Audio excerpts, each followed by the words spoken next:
Les musulmans, vous arrêtez de péter parce qu'il y en a marre là. Hein. Quand tu pètes, tu te laves les pieds. Voilà, dans l'islam, quand on pète, on refait ses ablutions. Mais ça n'a aucun Quand on sens. pêche. Quand on pète. On pète. Ah, pardon. Pardon, je suis un peu cru. Quand il y a un vent. Non, Quand il y a un oui, vent. je préfère. Quand il y a un vent, Gardons on se un lave les langage pieds. Voilà.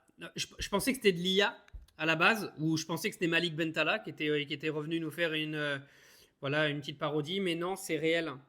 C'était sur CNews, je crois, ce matin ou hier, je ne sais plus exactement. Donc maintenant, vu que CNews ne sait plus quoi dire sur les musulmans, parce que même les refus d'obtempérer, récemment, ce n'était même pas eux, du coup, CNews a décidé de venir nous partager que le fait qu'un musulman pète, voilà, il est obligé de refaire ses ablutions. Voilà.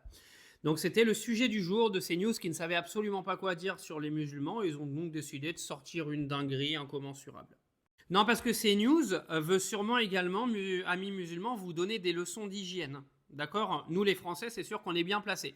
Il y avait un petit moment, j'avais vu une vidéo dont CNews avait parlé également, sur le fait, vous savez, les fameuses toilettes qu'il y a dans les pays musulmans et dans les pays asiatiques, les toilettes avec le G.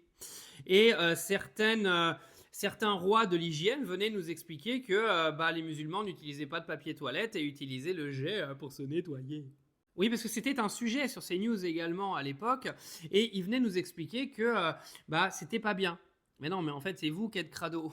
Excusez-moi, le jet est beaucoup plus hygiénique. Bon, je vais pas vous faire un dessin, mais vous voyez très bien ce que je veux dire. Alors, ça va être quoi la prochaine sur CNews ? Vous voulez qu'on leur donne des petites idées de thèmes ? Parce qu'apparemment, ils sont en manque de thèmes. Et pour faire leur audience avec leurs viewers, tous racistes les uns que les autres et islamophobes, il faut leur donner du contenu. Donc, donnons du contenu à CNews. Marquons dans les commentaires qu'est-ce qu'on pourrait dire sur les musulmans. Allons-y. Je sais pas, commençons. Prenons la place de CNews. Quand un arabe va pisser, il en met partout à côté. Mohamed Couscous, quand il pète, il fait de la mousse. Vous marquez vos idées en commentaire parce que moi, j'en trouve pas. Mais donnons-leur un petit peu de grain à moudre. Non, mais la question, c'est de savoir jusqu'où ça va s'arrêter, en fait, parce que on est de plus en plus dans le ridicule, et le problème, c'est que cette bande de connards, ils ont une audience. Et une audience qui se croit sérieuse aujourd'hui. Vous voyez, des gens qui viennent avec leur drapeau bleu, blanc, rouge, en mode « Nous, on est la France, nous, on est chez nous ».